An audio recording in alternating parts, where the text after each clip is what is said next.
So I'm going to talk to you a little bit about how I came to write the book, and what I learned, and then I'm going to share it with you all. So to start out with, this is really kind of interesting. I've been teaching and practicing conflict resolution for many years. And about, I want to say maybe 2015, I started to get to a point where I said, what's going on here? This is crazy. People are fighting with each other. They can't talk to each other. The politics were getting crazy. Everything was getting crazy. I said, I don't understand. So I started to do some research, and I looked at conflict from a scientific perspective, something I had never done. I knew how to resolve conflicts. I knew how to teach conflict resolution, but I didn't really understand the root causes until I started to do the research. So I started researching genetics, evolution, biology, psychology, personality, emotion, motivation. And because I had one foot in academia and one foot in the real world, I had access to some of the most brilliant people. And they would give me suggestions, what to read, what to research. And I spent about 5.5 years doing this research. And I realized after the research, there was so much I did not know about conflict. There was so much I learned. I was telling Rachel, I learned about attachment theory. I had no idea what attachment theory was. I learned about emotional intelligence from some of my colleagues that taught emotional intelligence, that actually founded the concept of emotional intelligence, mindset, all of these things I was learning that I had never known. I didn't know about the big 5 personality. I didn't know about all of the cognitive, all those things that I learned about the hidden biases. And it all became clear to me that I have to write a book. So all that research became my book. And what I learned, I'm going to share with you tonight. And hopefully what I learned will be useful in how you navigate the world. Now, polarization, we get a nice, sexy title here of communicating effectively in a polarized world. Well, the reality is words matter. Now, if we call it a polarized world, we have this idea that somehow it's violent, that people can't seem to get along together. But when I did the research, we all are different. So when you say polarized, we're really different. We have genetic differences, we have environmental differences, we have personality differences. All of these things affect conflict, but we're all unique.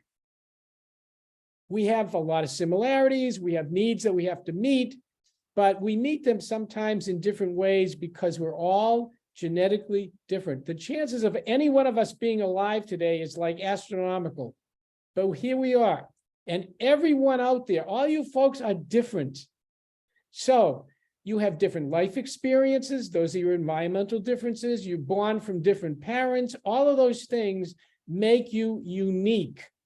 So it's understandable that your life experiences, your genetic differences are going to make you different. You're going to see the world differently. We all see the world through our own eyes.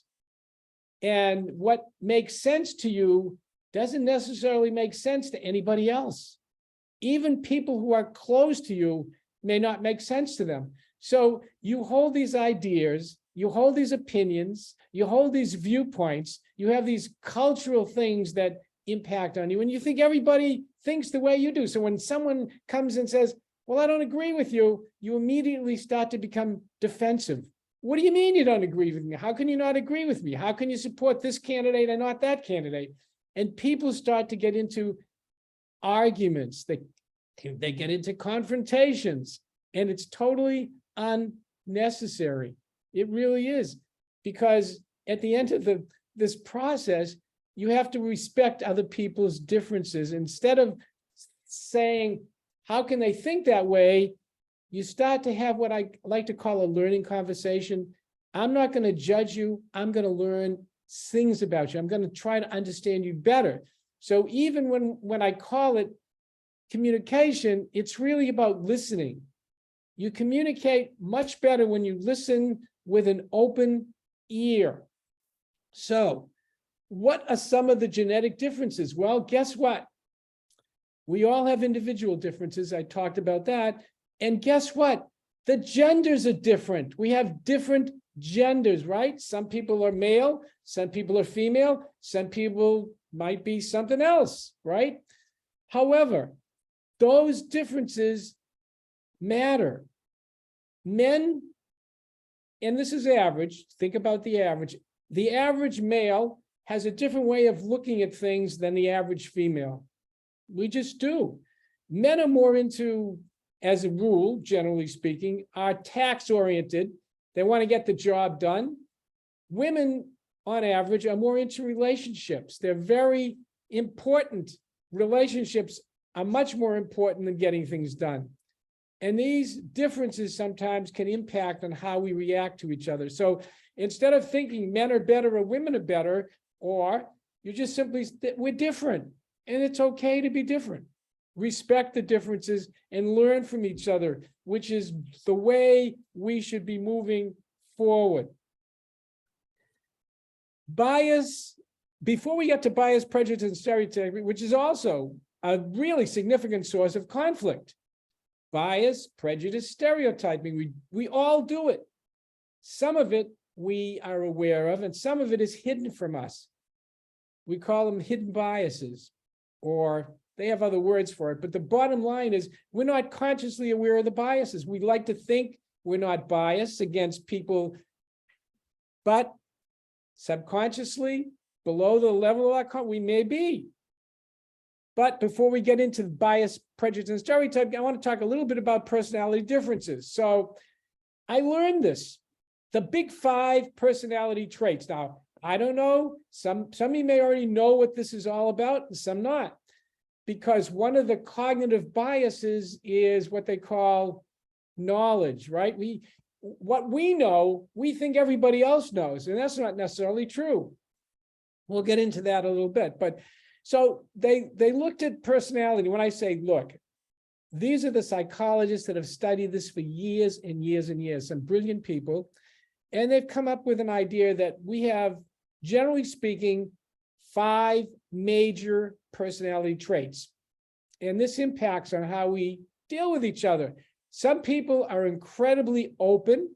That's the first that I'm talking about, open to ideas. And some people are very not open to ideas. And there's a range. It goes from really open to everything or really closed to everything. A second major trait is what they call conscientiousness.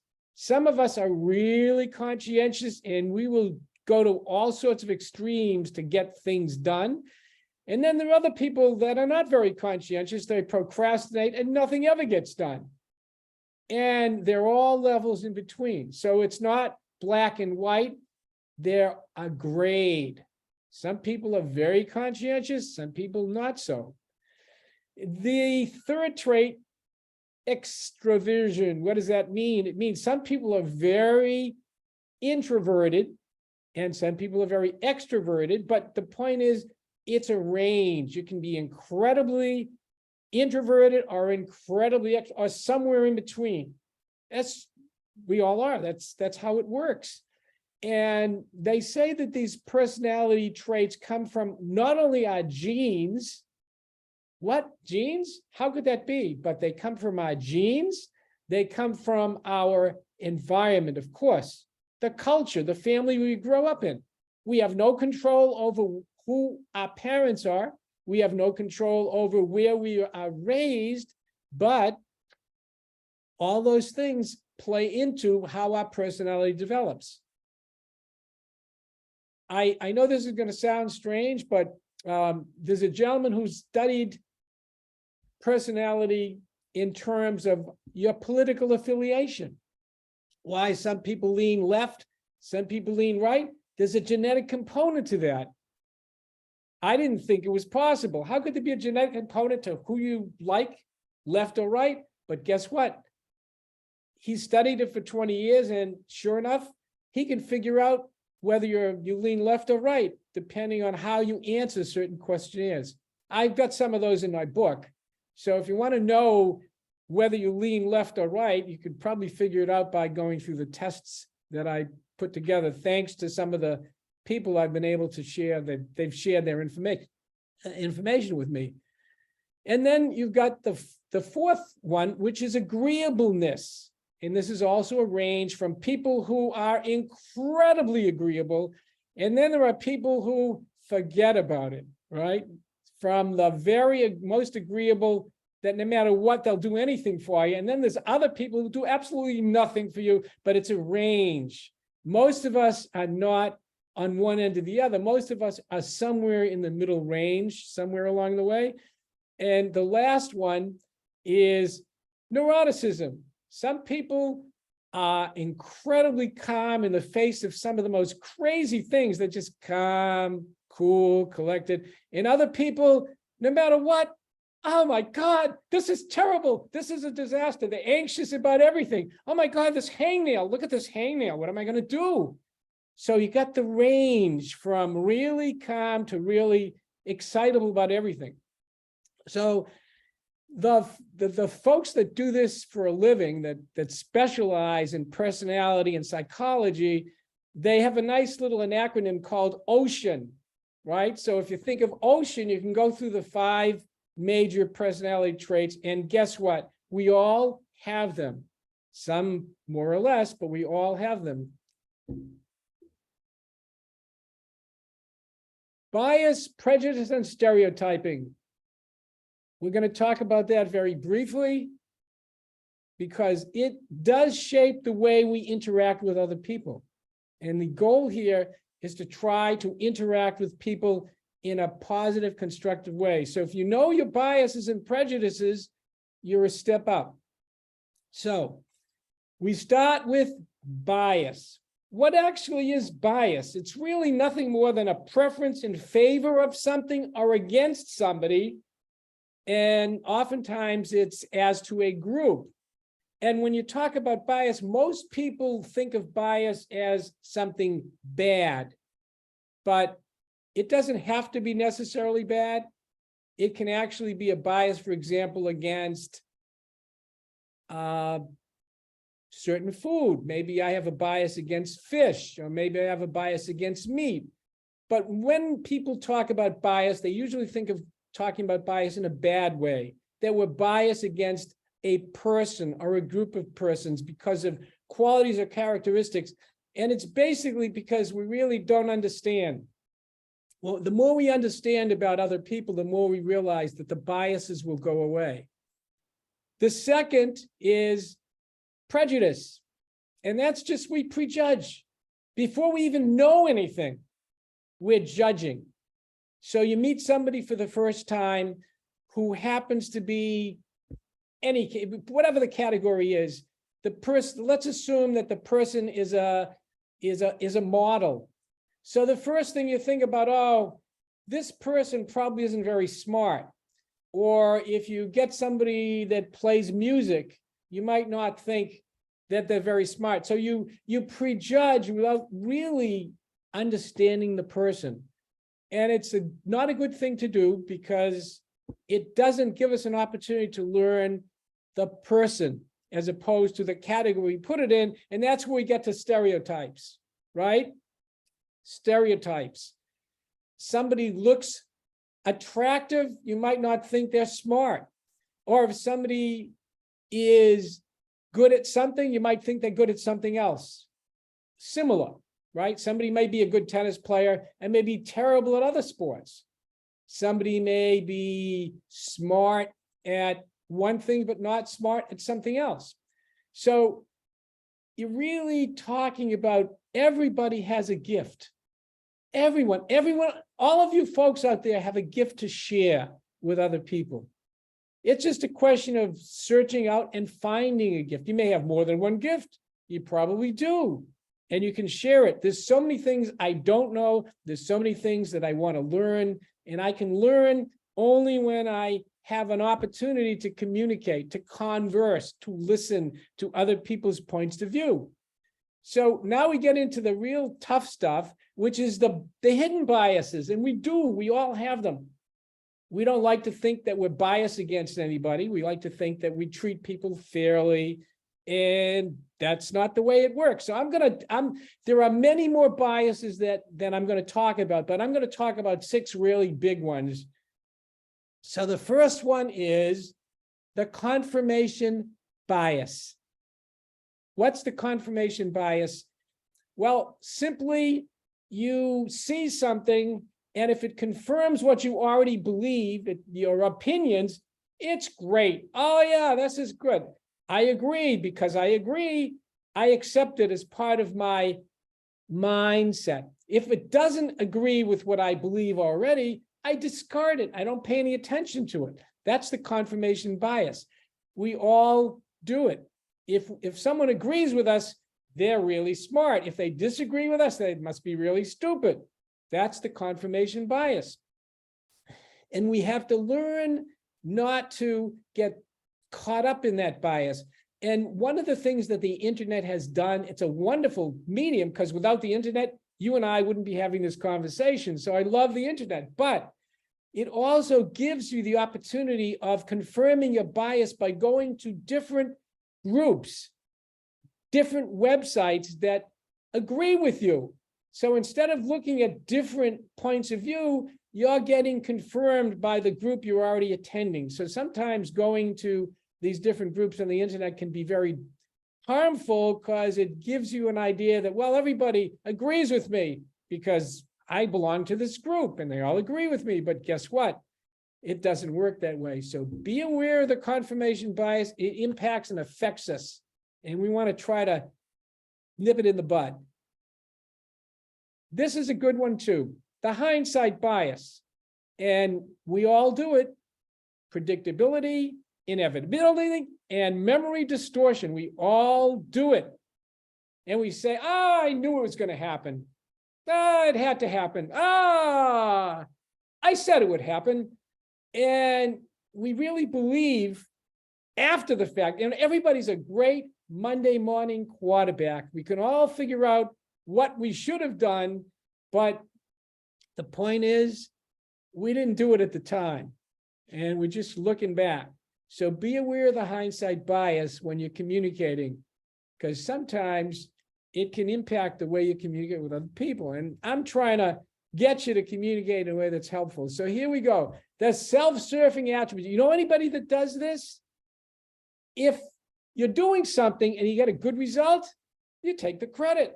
And of course, if it doesn't go the way you want it to go, well, it's not my fault. Somebody else was to blame for it.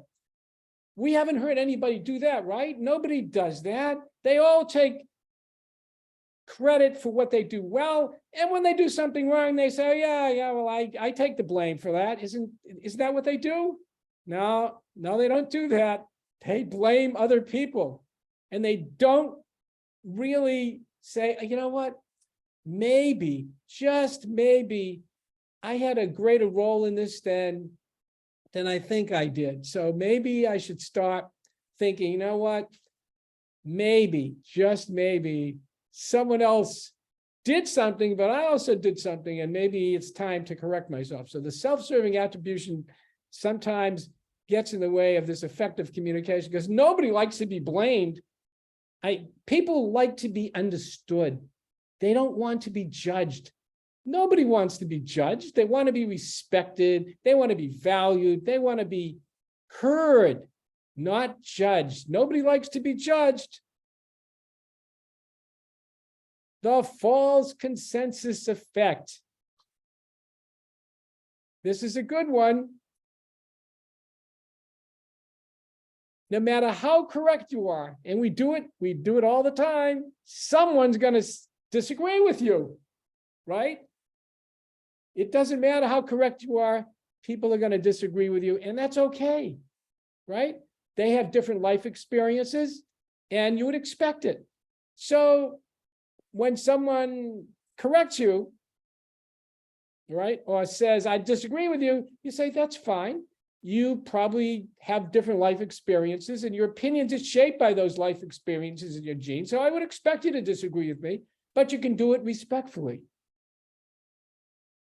The bandwagon effect. Oh my God, this is a terrible one. Well, everybody else is doing it, right? The blind leading the blind. Don't do something because other people are doing it. Do something because it makes sense to you. Now, one of the things that I find that's really interesting, because we're all so different and we have different ways of really getting our needs met, sometimes when someone does something which they think is nice, you may not think is nice. So the golden rule I would change just this way: do unto others as they want to be done to them.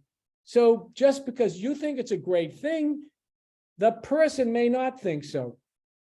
They do something really nice. They think, gee, I don't understand why he doesn't appreciate what I do. Well, it may not be because it's not something he wants. Some things are more important. So when you think something is important to you, you get the idea that if it's important to me, it must be important to him, or it must be important to her. And it's not necessarily the case, because we're all different. So don't follow blindly, the blind leading the blind. Don't do that. Think about it. Does this make sense for me? Think about it. Oh, by the way, when you talk about that, we're actually guided by our emotions. You know, the left brain and the right brain.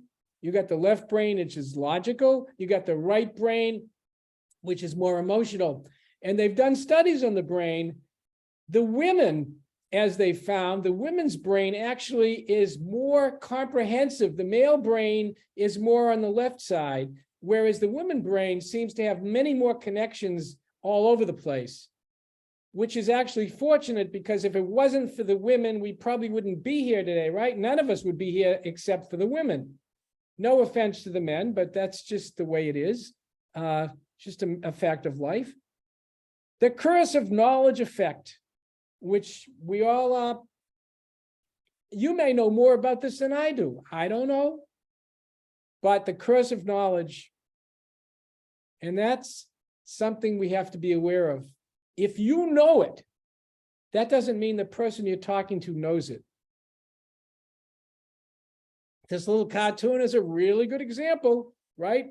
He doesn't understand about unemployment because guess what? He's employed. He's in Congress.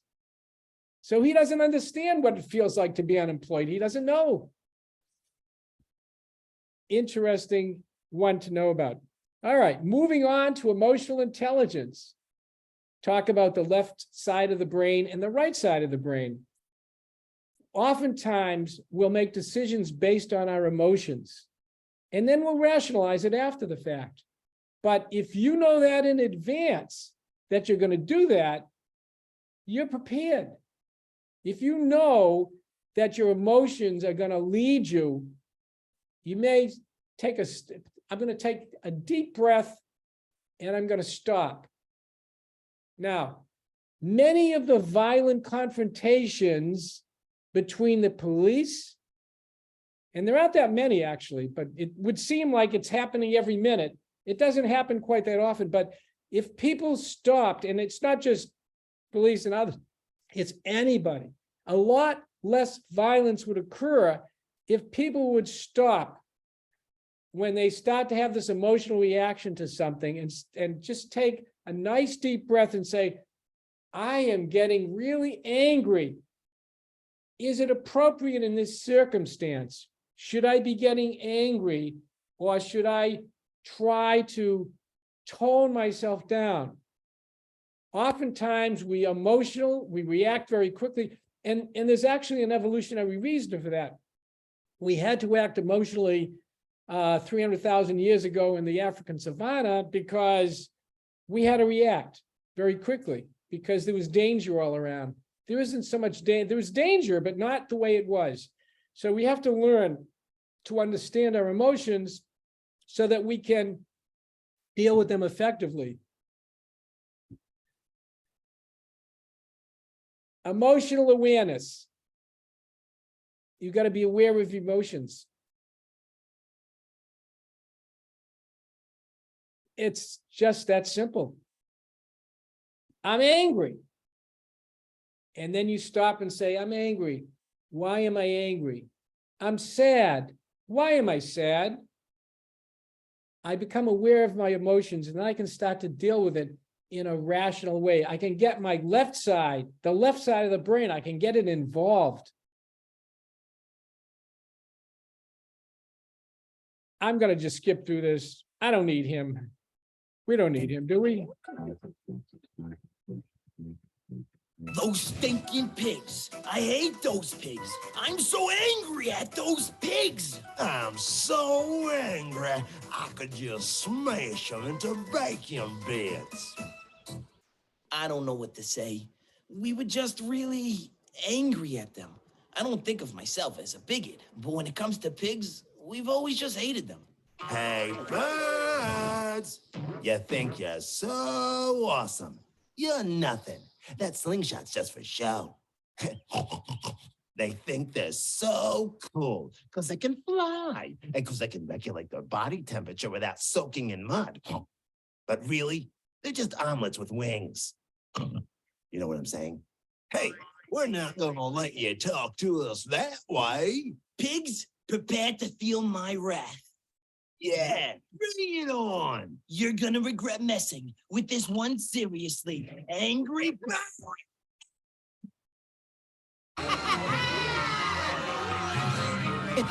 Where is he? What's going on?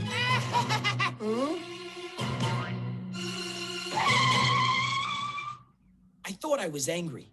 When I saw that helpless little blind piggy, all that anger just flew away. I guess I just realized that I don't have to be angry, that it's actually a choice. Pretty deep for a brain the size of a jelly bean, huh? What happened? Where's that angry bird? Oh, he flew the coop. Here, let me help you down before those nasty birds come back. There are 4 branches of emotional intelligence as they've studied. Get the idea, everybody out there? Yeah.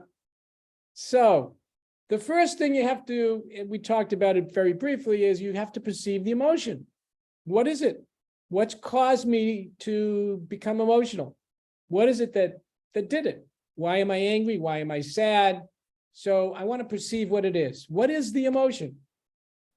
I perceive it. And then I start to think about it, right? I start to think about it. I use the left side of my brain. That's simple. The left side of my brain.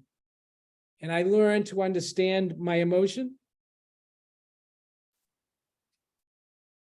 and how it deals or how it impacts my relationships with other people.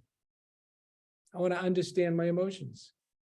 And finally, to manage them, right? I have to decide, is this a good time to express it, or am I better off not to express it?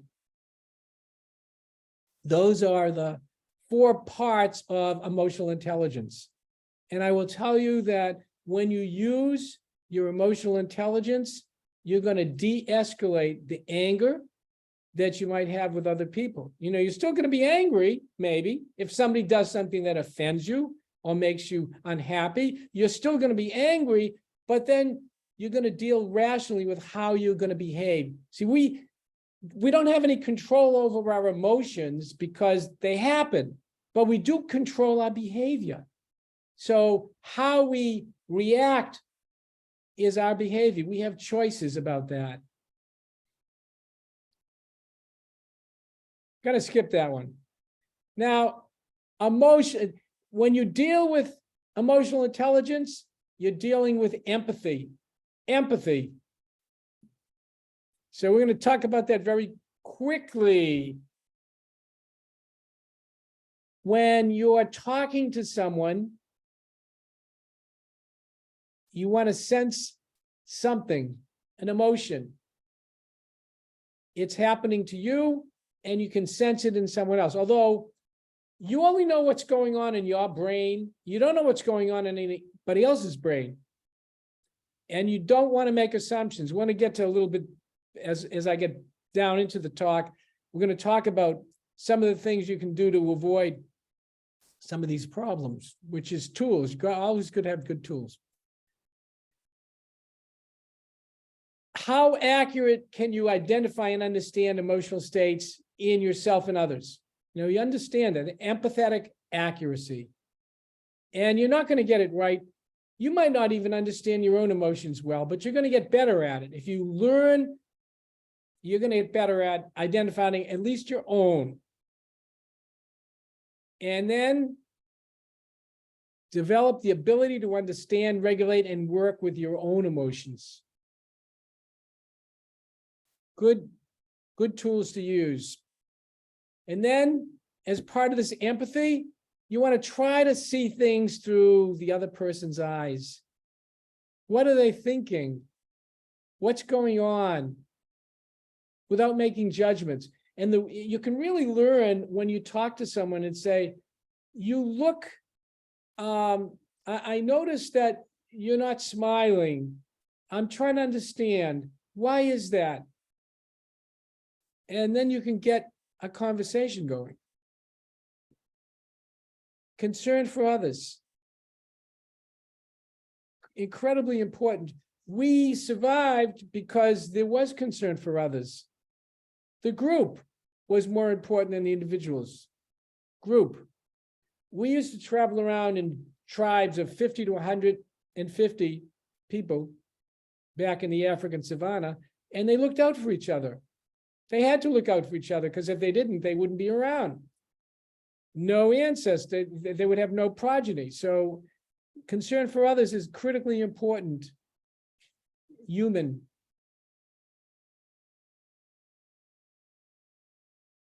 And then you make decisions based on that empathy and act in ways that works for others.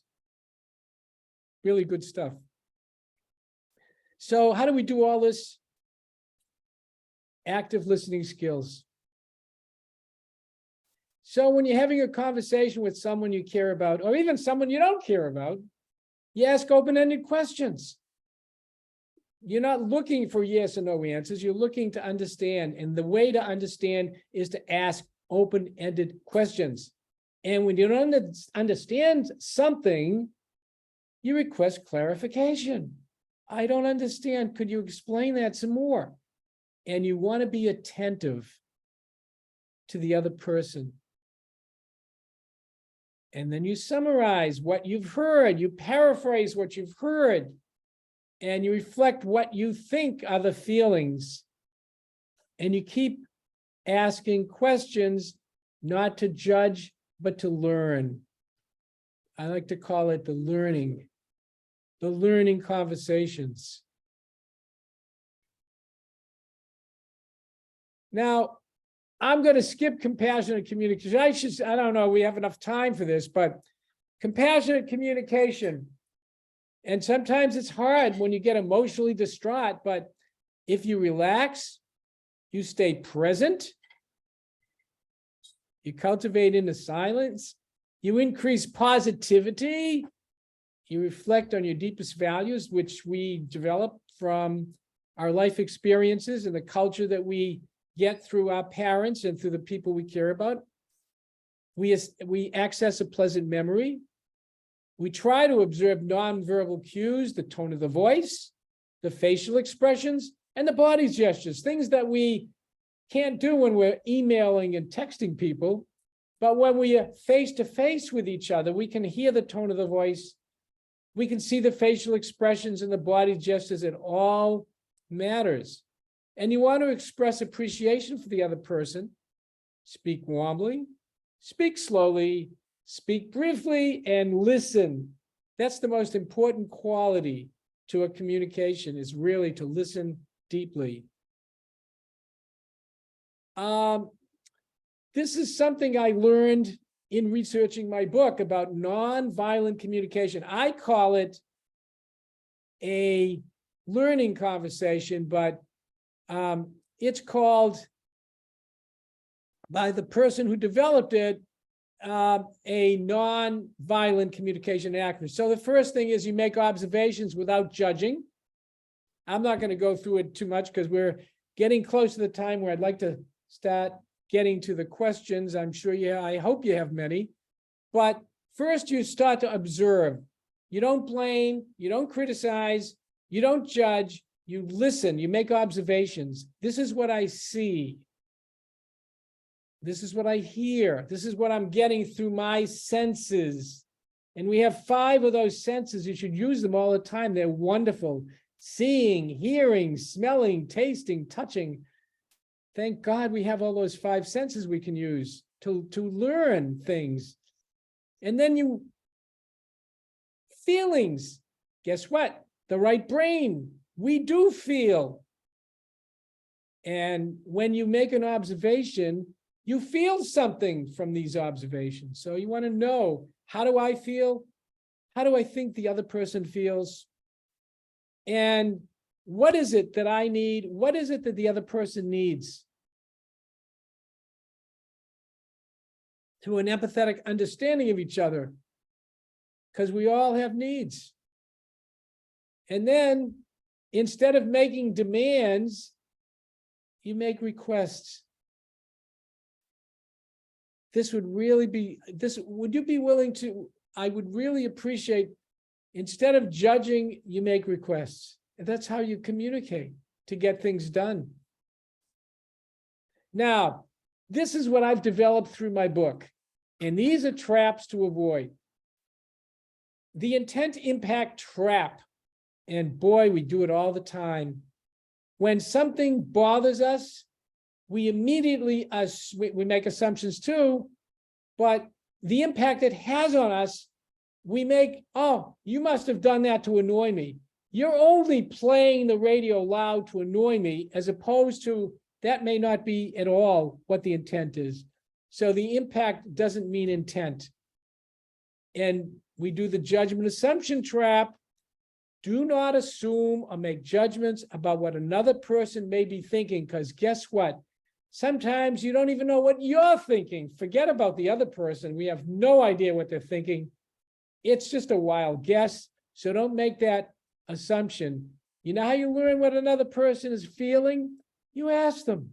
That's how you learn. You don't make assumptions, but we do it all the time. And finally, don't get into the binary trap, either or. There are so many possibilities. It's not black and white out there. It's it's multicolored. There's so many different things out there. So always think multiple possibilities, not either or. It's not either good or bad. Think about other possibilities. And these are the tools that I use when I communicate. And when I try to resolve conflicts, I use these tools. Open-mindedness. Be open-minded. You can see things from a different perspective when you open your mind and let other people give you their opinion and view without judging. So be open-minded and be curious. I think it was Einstein that said curiosity was more important than knowledge or wisdom. He learned because he was curious. I want to know. I want to understand. I don't want to judge. And I want to be aware of other people's feelings and not hurt their feelings. I want to be empathetic. So these are things that I use in my efforts to try to communicate. I'm not always successful, but I do the best I can, just as all of you will do the best you can, because that's all we can do. And these are, I call them mindful reminders, okay? Hidden biases affect our opinions. There's no two ways about it. And our emotions impact our decisions. And we're all different and unique. And we all see things through our own set of eyes. We can't see them through anybody else's eyes but our own. And you can't change someone's, I say opinions, but I say deeply held opinions. Because there are some people that can change my mind about things and my opinions or views about things if they're not deeply held. But it's very difficult to change someone's opinion. They can change it, but you can't make them change it. They'll change it when they feel like changing it. So since you aren't going to have anybody change your deeply held opinions and views, don't think you're going to be able to change anybody else's either. And you have a choice how to respond to other people. And that's your choice. You can be pleasant, you can be mean-spirited, you can have an open mindset, you can have a closed mindset. You make the choice on how you're going to respond to another person. So if someone says something nasty, or at least you perceive it as nasty, you can choose to respond in a calm, rational way, or you can escalate it and become really angry. And pretty soon you have a fight, you have a confrontation. You can avoid the confrontation by making a choice not to play into that. We had an expression when I was practicing law: you never get into a pissing contest with a skunk. So you can make a choice. You don't have to play into that game. Your game can be, I'm going to respond in the way I'm going to respond, and I'm not going to play your game. I'm not going to respond. Okay, it's time for questions and answers. Okay. Thank you so much, Fred.